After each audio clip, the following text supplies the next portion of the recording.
Alright, we've got our bolts out for our HR cooler on the back side, that flange.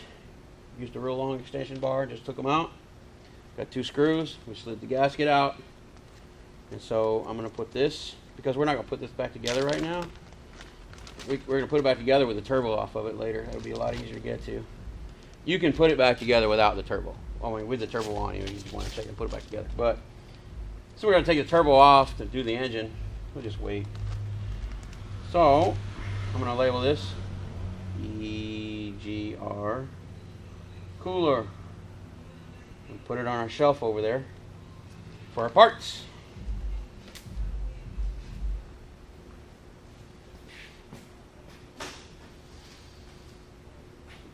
Good organization means it's easy to put it back together instead of guessing where everything goes. Alright, now we're taking this plug out above the oil filter. It's of the 2 Allen plugs, it's the small one. We're going to get that out, and we're going to apply a little bit of air pressure on it to push oil out of the engine and down into the pan so that it's less messy when we go to pull the injector. You know, and we pull the jets for the pistons, the rods and mains, and all that good stuff. Just going to push a little air in through it. Is there any shavings or anything in there? No. Okay. It's getting clean. Good clean oil? Nothing like good clean engine oil. Look at that. I keep my engine clean, man. Let's just make sure we got a nice clean shop air to put in there. We don't want to put contaminants in the oil system. Oh yeah, you can hear it pushing oil out of that engine like mad. That's pretty cool.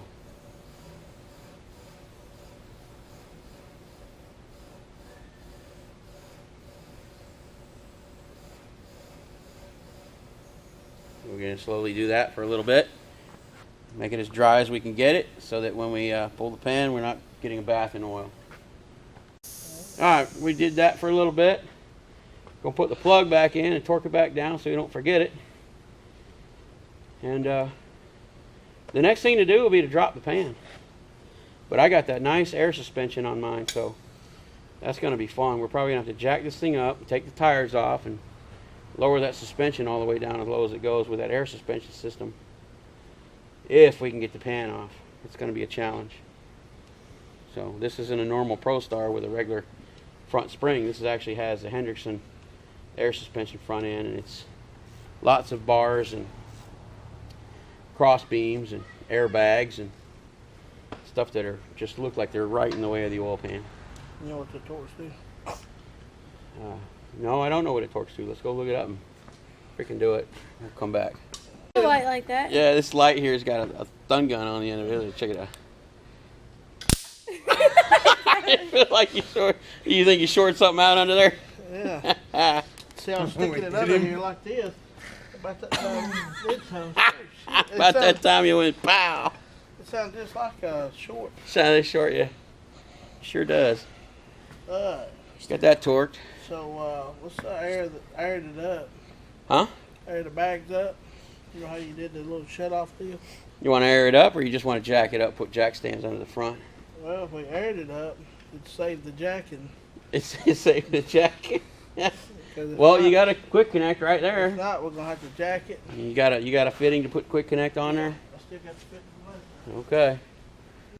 All right, now we've got a little pan under here. We got some jack stands under it, and we got it jacked up on some blocks.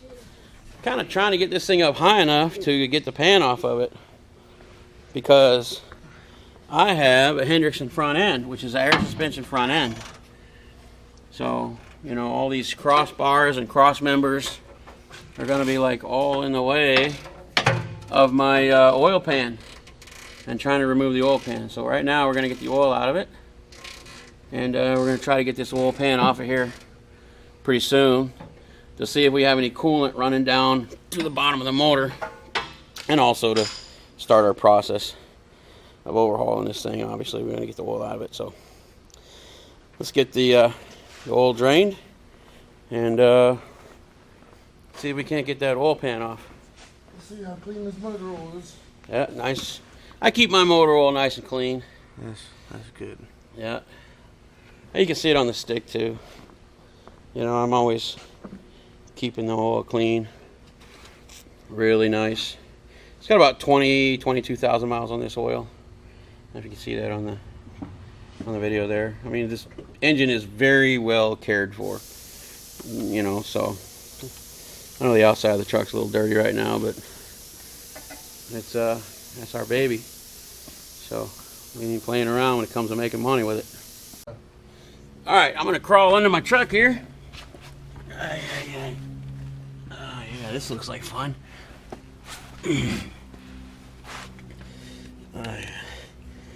Got the oil drain, and what we got is we marked. Some of these are bolts and some of them are studs. So we need to mark all the studs so we know where the studs go versus where the bolts go. So we need to take a paint pan and mark all these, which ones are studs and which ones are bolts. That way when we put them in a baggie, get the pan off of here, we're going to know where they go back. So it looks to me like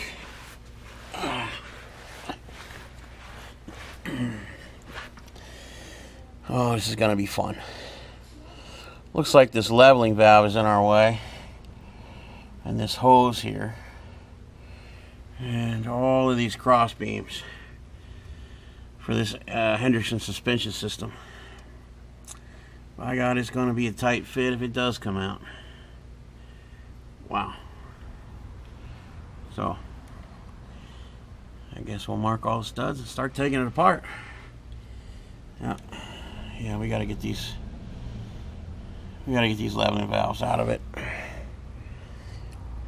Yeah, we're going to be right in the way of taking a pan off. Fun. So we'll take these off and go at it.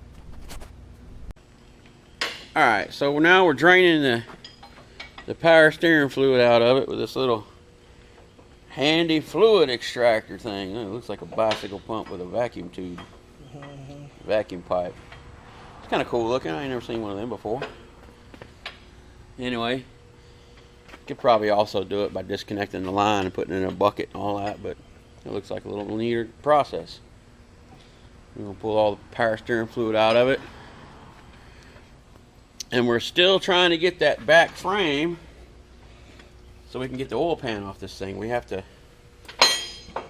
actually remove the rear portion of this air suspension system to get the oil pan off, because it won't drop down and clear the bearings and all that at the bottom. So looks like we're having fun this morning. There's a big spot of rust right there. Looks like it's about to rust through. See that? Oil pan. Yeah, it's leaking back here too. Is it leaking? Yeah. There we go. Watch out. Don't get a bath. I just got one. Hey, you got a bath? Yeah. It's a messy job. What's that baggie? There's something over there for them. Yeah. We'll put them all in a baggie.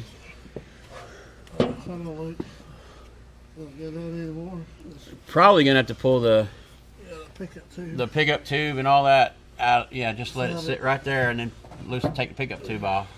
Okay. Before you take it any further. Otherwise you won't get it out. Let me have that light bar. And show that in the camera. That pickup tube and everything right there is in the way of actually finishing pulling it off. So we can get the screws out of that. Yep. Two of those. Okay. And then we can pull the pan off completely. Shallow socket. What size is it? 13? It should be a 13. There should be 2 bolts holding that thing on, right? Yeah. One there and one on the other side of the bracket, the other cross member. And then you should be able to just pull the tube right out of the hole. So they drop in the pan. Yeah. There you go. Now grab the other bolt from the other cross member.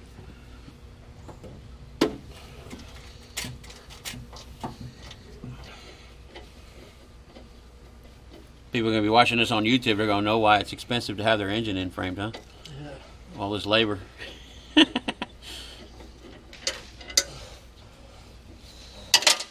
Alright, I'll just slide that tube out. There you go. Let it drop in the pan. Perfect. All right, now it should come out. It's not gonna clear. Love that Henderson front end, don't you? Well, we got room to go up. It's hitting there. Hey, you've got a little room to go up in the back. I think, no? That's all. We can raise the suspension some. Not very much. I think we We raise just it need a up. little bit. I mean, Just need a little bit, huh? uh-huh. All right, so we had to raise this airbag all the way on the left side. So we can clear this And it's apart. just enough. The right side's still down on the jack stand and everything, so go ahead and see if we can pull the pan. It's just enough. Yep, it's just enough you can get the pan out. So, Come over this way, Lee. that's really cool. We'll have to put the truck back on the jack stand when we get it out. Just turn it, yeah. There you go. Beautiful. No metal. 955,000 miles. It's never been off. There you go. Now we let it back down. Let it down onto the jack stand. See the cool thing.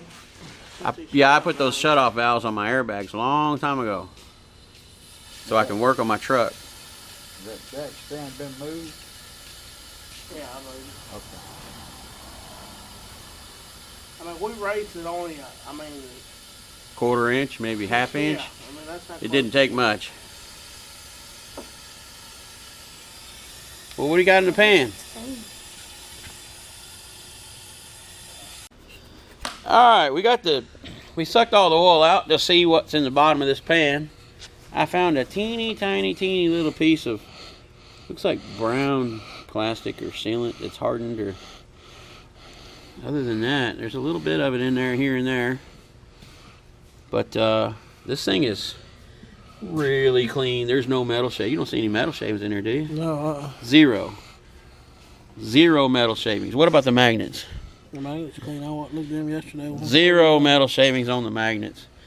That's pretty good for 955,000 miles. Yeah. Hole's clean. Look at that. I mean, you can wipe the pan. That's the oil. I mean, it's got 22,000 miles on the oil, so it's not real clean right now, but that's pretty impressive, man. I mean, that engine's never been apart. That pan's never been off. Good, taking good care of it. I'm taking really good care. There's no shavings or nothing in the intake screen. Well cared for motor.